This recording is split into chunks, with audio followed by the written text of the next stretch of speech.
ಈ ಕಥೆಯ ಹೆಸರು ದ್ರಾಕ್ಷಿ ಮತ್ತು ನರಿ. ನೀವು ಎಷ್ಟೇ ಕಥೆಗಳನ್ನು ಓದಿದರೂ ಕೆಲವು ಕಥೆಗಳು ತುಂಬ ವಿಶೇಷವಾಗಿರ್ತವೆ. ನೀವು ಎಷ್ಟೇ ವಯಸ್ಸಾಗಿದ್ದರೂ ಆ ಕಥೆಗಳು ಯಾವಾಗಲೂ ಅನನ್ಯ, ಸ್ಮರಣೀಯ ಮತ್ತು ನಿಮ್ಮ ಹೃದಯಕ್ಕೆ ಹತ್ತಿರವಾಗಿರುತ್ತವೆ. ಬನ್ನಿ ಈ ಕಥೆಯ ಒಳಗಡೆ ಹೋಗೋಣ. ಒಂದಾನೊಂದು ಕಾಲದಲ್ಲಿ ಒಂದು ಕಾಡಿನಲ್ಲಿ ಒಂದು ನರಿ ವಾಸ ಮಾಡ್ತಾ ಇತ್ತು. ಒಂದು ದಿನ ಅದಕ್ಕೆ ಬಹಳ ಹಸಿವಾಗಿತ್ತು. ಅದು ಬೇಸಿಗೆಯ ದಿನ, ಬಿಸಿಲು ದಗದಗನೆ ಸುಡ್ತಾ ಇತ್ತು. ತನ್ನ ಸ್ಥಳದಿಂದ ಹೊರಗೆ ಹೋಗಿ ಆ ಕಡೆ ಈ ಕಡೆ ಎಲ್ಲ ಕಡೆ ಅಲೆದಾಡಿತು. ಆದರೆ ಪಾಪ ಅದಕ್ಕೆ ಏನೂ ಸಿಗಲಿಲ್ಲ. ಆಹಾರವನ್ನು ಹುಡುಕ್ತಾನೇ ಇತ್ತು. ಅದು ಆಹಾರವನ್ನು ಹುಡುಕುತ್ತಾ ಅನೇಕ ಸ್ಥಳಗಳಿಗೆ ಭೇಟಿ ನೀಡಿತು. ಎಲ್ಲಿಗೋದ್ರೂ ಅದಕ್ಕೆ ಬೇಟೆನೂ ಆಗಲಿಲ್ಲ, ಯಾವುದೇ ಊಟನೂ ಸಿಗಲಿಲ್ಲ. ಆಗ ಅಲ್ಲೊಂದು ಮೈಲಿ ದೂರದಲ್ಲಿ ಒಂದು ದ್ರಾಕ್ಷಿ ತೋಟ ಕಂಡುಕೊಂಡಿತು. ನರಿ ಅಲ್ಲಿಗೆ ಓಡೋಡಿ ಬಂದು ತಲುಪಿತು. ದ್ರಾಕ್ಷಿ ತೋಟದ ಬಳಿ ಒಂದು ಕೊಬ್ಬಿದ ಕರಡಿಯನ್ನು ನೋಡಿತು. ಕೊಬ್ಬಿದ ಕರಡಿ ಅವನನ್ನು ವಿನಮ್ರವಾಗಿ ಕೇಳಿತು, ನರಿಯಣ್ಣ ನರಿಯಣ್ಣ, ಎಲ್ಲಿಗೆ ಹೋಗ್ತಾ ಇದೀಯಾ ಅಂತ. ಆಗ ಹಸಿದ ನರಿ ಕರಡಿಯತ್ತ ದಿಟ್ಟಿಸ್ಕೊಂಡೇ ನೋಡ್ತಾ ಇತ್ತು, ಏನೂ ಮಾತಾಡಲಿಲ್ಲ. ಕೊಬ್ಬಿದ ಕರಡಿ ಮತ್ತೆ ಅವನಿಗೆ ಕೇಳಿತು. ಆದರೆ ಪ್ರಶ್ನೆ ಪೂರ್ಣಗೊಳಿಸುವ ಮೊದಲೇ ಆ ಹಸಿದ ನರಿ ದ್ರಾಕ್ಷಿ ತೋಟದ ಒಳಗಡೆ ಪ್ರವೇಶ ಮಾಡಿಬಿಡ್ತು. ಹೋಗ ಮೊದಲು ದ್ರಾಕ್ಷಿ ತಿಂದುಬಿಡಬೇಕು ಅಂತ. ನರಿ ದ್ರಾಕ್ಷಿ ತೋಟದ ಒಳಗಡೆ ಬಂದ ಕ್ಷಣ ಆ ಕಡೆ ಈ ಕಡೆ ನೋಡ್ತಾನೆ. ಎಲ್ಲ ಕಡೆನೂ ಹಣ್ಣಾಗಿರುವ ದ್ರಾಕ್ಷಿ, ಬಹುವರ್ಣದ ದ್ರಾಕ್ಷಿ ಗೊಂಚಲುಗಳನ್ನು ನೋಡಿದನು. ನರಿಗೆ ಬಹಳ ಸಂತೋಷವಾಯಿತು ಮತ್ತು ಬಹಳ ಆಶ್ಚರ್ಯಚಕಿತನಾದ. ಇಂತಹ ದ್ರಾಕ್ಷಿಗಳನ್ನು ನನ್ನ ಜೀವನದಲ್ಲಿ ನಾನು ಎಲ್ಲೂ ನೋಡಿರಲಿಲ್ಲ. ಅಷ್ಟೇ ಯಾಕೆ, ನರಿಯ ಬಾಯಲ್ಲಿ ನೀರೂರಲು ಪ್ರಾರಂಭಿಸಿತು.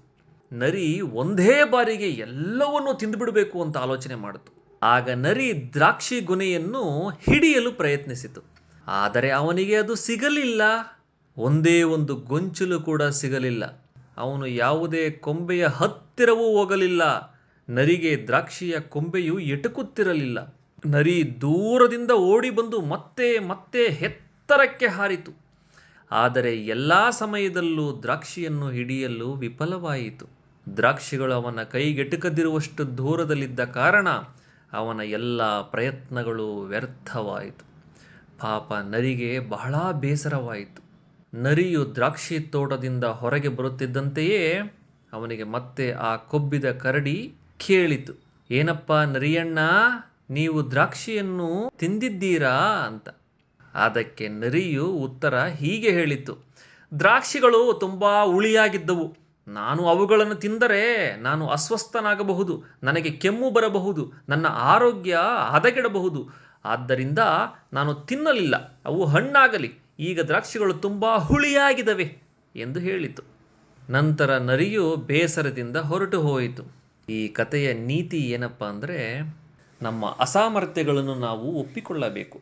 ಪರಿಸ್ಥಿತಿ ಕಷ್ಟಕರವಾಗಿದ್ದರೆ ಅಥವಾ ನಿಯಂತ್ರಿಸಲಾಗದಿದ್ದರೆ ಅದನ್ನು ಪರಿಹರಿಸಲು ನಾವು ನಮ್ಮ ಮನಸ್ಸನ್ನು ಬಳಸಬೇಕು. ಅಲ್ಲದೆ ನಮ್ಮ ಸ್ನೇಹಿತರು ಮತ್ತು ಹಿರಿಯರಿಂದ ಸಹಾಯ ಪಡೆಯಲು ನಾವು ಹಿಂಜರಿಯಬಾರದು. ಕಥೆಯ ಪ್ರಮುಖ ಪಾಠವೆಂದರೆ, ನಿಮಗೆ ಸಿಗದದ್ದನ್ನು ತಿರಸ್ಕರಿಸುವುದು ಸುಲಭ. ನರಿಗೆ ದ್ರಾಕ್ಷಿ ಹಿಡಿಯಲು ಸಾಧ್ಯವಾಗದ ಕಾರಣ ದ್ರಾಕ್ಷಿ ಹುಳಿಯಾಗಿದೆ ಎಂದು ಸುಳ್ಳು ಹೇಳಿತು.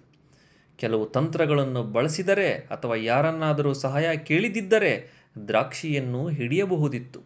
ಆದರೆ ಅವನು ಖಾಲಿ ಹೊಟ್ಟೆಯೊಂದಿಗೆ ಸ್ಥಳದಿಂದ ಹೊರಟು ಹೋದನು. ಹೀಗಾಗಿ ನಾವು ಯಶಸ್ವಿಯಾಗುವವರೆಗೂ ಇತರರನ್ನು ಅಥವಾ ನಮ್ಮ ಪರಿಸ್ಥಿತಿಯನ್ನು ದೂಷಿಸುವ ಬದಲು ಪ್ರಯತ್ನಿಸುತ್ತಲೇ ಇರಬೇಕು.